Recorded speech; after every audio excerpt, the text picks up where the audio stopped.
बचपन में हम सबका कोई ना कोई पसंदीदा खिलौना तो होता ही है ना? कोई गुड़िया या कोई टेडी बेयर जो हमारा सबसे अच्छा दोस्त बन जाता है। हम उसके साथ ही खाते, सोते, मतलब अपनी सारी बातें शेयर करते थे। लेकिन जरा सोचिए, क्या हो अगर वही प्यारा सा खिलौना कुछ कुछ बहुत ही डरावना बन जाए? आज हम जापान की एक ऐसी ही सच्ची और हैरान कर देने वाली कहानी के बारे में बात करने वाले हैं, जिसे सुनने के बाद शायद किसी गुड़िया को दोस्त बनाने से पहले कोई भी 2 बार सोचेगा। ये कहानी है ओकीकू डॉल की। एक सवाल है, क्या हो अगर किसी का सबसे प्यारा खिलौना उसका साथ कभी ना छोड़े? मतलब मौत के बाद भी नहीं। ये सिर्फ किसी कहानी का सवाल नहीं है, ये एक परिवार के लिए एक खौफनाक हकीकत बन गया था। और यही वो सवाल है जो हमें इस पूरी कहानी के दिल में ले जाता है। तो चलिए कहानी की शुरुआत करते हैं। साल था 1918 और जगह थी जापान। ये कहानी है एक भाई बहन के प्यारे रिश्ते की। 17 साल का एकिची सुजुकी और उसकी छोटी सी बहन किकुको। किकुको का चौथा जन्मदिन बस आने ही वाला था और उसका बड़ा भाई एकीची उसे एक ऐसा तोहफा देना चाहता था जो वो हमेशा याद रखे। देखिए, उनका परिवार ज्यादा अमीर नहीं था, काफी गरीब था और किकुको ने एक सुंदर सी गुड़िया के लिए जिद पकड़ ली थी। लेकिन पैसे न होने की वजह से उसके माता पिता ने साफ मना कर दिया था। पर एकीची, वो अपनी बहन को उदास देख ही नहीं सकता था। तो अपनी बहन के चेहरे पर एक मुस्कान लाने के लिए एकीची ने जो किया वो सच में कमाल था। उसने पूरे 1 महीने तक दिन रात छोटे मोटे काम किए, एक एक पैसा जोड़ा, सिर्फ उस एक खास तोहफे के लिए। तो एकीची बाजार में अपनी बहन के लिए गुड़िया ढूंढ ही रहा था कि उसकी नज़र एक पारंपरिक जापानी गुड़िया पर पड़ी।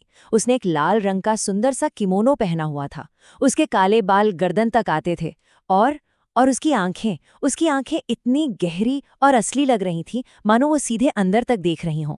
एकीची को वो गुड़िया इतनी पसंद आई कि उसने उसे फौरन खरीद लिया। अब कीकू को जब वो तोहफा मिला तो उसकी खुशी का कोई ठिकाना ही नहीं था। ये उसकी जिंदगी के शायद सबसे खुशी के पल थे। लेकिन ये खुशी एक बड़े तूफान से पहले की शांति थी। कीकू को वो गुड़िया इतनी इतनी ज्यादा पसंद आई कि उसने उसका नाम ओकीकू रख दिया। वो एक पल के लिए भी उसे अकेला नहीं छोड़ती थी। उसके बाल संवारती, उसे अपने साथ लेकर सोती। मतलब ओकीकू अब सिर्फ एक गुड़िया नहीं, बल्कि कीकू की सबसे अच्छी दोस्त, उसकी परछाई बन गई थी। लेकिन ये खुशी ज्यादा दिन तक टिक नहीं सकी। अचानक एक दिन किकुकू को बहुत तेज मलेरिया हो गया और अपनी आखिरी सांस तक उसने ओकीकू गुड़िया को कसकर अपने सीने से लगाए रखा और आखिरकार उस नन्ही सी जान ने दम तोड़ दिया। परिवार वाले चाहते थे कि ओकीकू गुड़िया को भी किकुकू के साथ ही दफना दिया जाए, लेकिन मंदिर के नियमों की वजह से उन्हें इसकी इजाजत नहीं मिली। तो उन्होंने किकुकू की याद में उस गुड़िया को घर में एक शेल्फ पर रख दिया। और बस यहीं से एक दुख भरी कहानी ने एक बेहद खौफनाक मोड़ लेना शुरू कर दिया। तो जैसे ही उस गुड़िया को शेल्फ पर रखा गया, परिवार का दुख धीरे धीरे एक अजीब से अनजाने डर में बदलने लगा। घर में छोटी छोटी ऐसी घटनाएं होने लगी जिनका कोई मतलब ही नहीं था, और इन घटनाओं ने सबको अंदर तक दहला दिया। पहली ही रात एकीजी को हॉल से किसी बच्चे के हंसने और कुछ बोलने की बहुत ही धीमी धीमी आवाजें सुनाई दी। कुछ दिनों बाद किकुको ने जो ड्राइंग्स बनाई थी वो सारी की सारी रहस्यमयी तरीके से उस गुड़िया के पास जमीन पर बिखरी हुई मिली। और फिर ठीक 1 हफ्ते बाद एकीची ने जो देखा वो यकीन करने लायक नहीं था। गुड़िया के बाल जो उसकी गर्दन तक थे वो अब लंबे होकर उसके कंधों को छू रहे थे। और बात सिर्फ इतनी नहीं थी कि बाल लंबे हो गए थे, उनका रंग भी बदल रहा था, काले से हल्का भूरा हो रहा था और उनमें बिल्कुल इंसानी बालों की तरह स्प्लिट एंड्स भी दिखाई दे रहे थे। जब एकीची ने ये बात अपने माता पिता को बताई तो उन्हें लगा ये सब उसके मन का वहम है। उसकी माँ ने कैंची लेकर गुड़िया के बाल वापस पहले जैसे गर्दन तक काट दिए। और शायद ये उनकी सबसे बड़ी गलती थी, क्योंकि उस एक घटना के बाद सुजुकी परिवार की जिंदगी एक जीता जागता नर्क बन गई। अब तक जो डर था वो अब एक भयानक हकीकत बन चुका था। उस गुड़िया का आतंक कई गुना बढ़ गया था। एक के बाद एक अजीब चीजें होने लगीं। परिवार के हर सदस्य को रात में डरावने सपने आने लगे, जिनमें वो देखते कि ओकीको गुड़िया उन्हें जान से मारने की कोशिश कर रही है। एक रात तो हद ही हो गई जब एकीची की माँ की नींद खुली और उन्होंने देखा कि वो गुड़िया उनकी छाती पर बैठी है।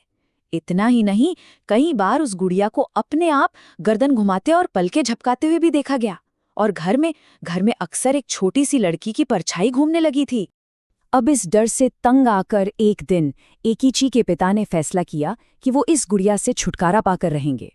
उन्होंने रात के अंधेरे में गुड़िया को पास के एक मैदान में ले जाकर दफना दिया। लेकिन उसी रात उनके घर के दरवाजे पर कोई जोर जोर से दस्तक देने लगा। जब पिता ने हिम्मत जुटाकर दरवाजा खोला तो उनके पैरों तले जमीन खिसक गई। सामने ओकीकू गुड़िया खड़ी थी और इससे पहले कि वो कुछ समझ पाते, गुड़िया के बाल अचानक तेजी से बढ़ने लगे और उनकी गर्दन के चारों ओर लिपटकर उनका गला घोंटने लगे। उस जानलेवा हमले के बाद परिवार ये तो समझ गया था कि वो इस बला से छुटकारा नहीं पा सकते हैं। सालों तक इस आतंक को झेलने के बाद उन्होंने आखिरकार एक आखिरी, बिल्कुल हताश करने वाला रास्ता निकाला। यकीन करना मुश्किल है ना?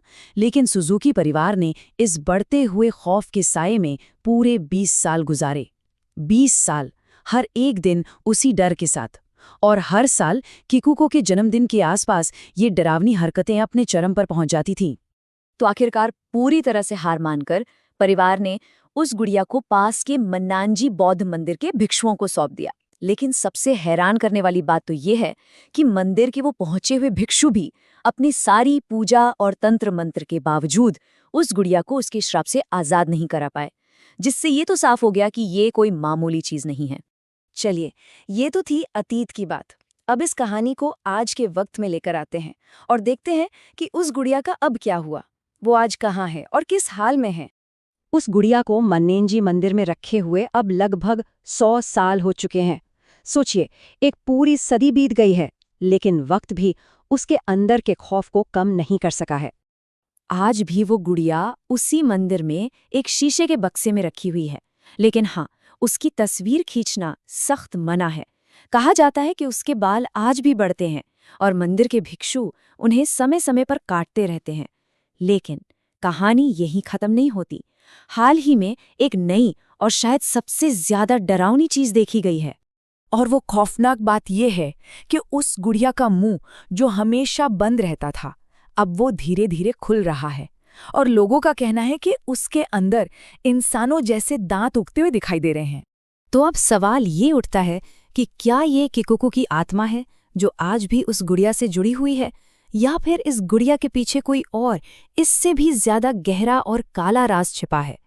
ये एक ऐसा सवाल है जिसका जवाब शायद हमेशा के लिए एक रहस्य ही बना रहेगा।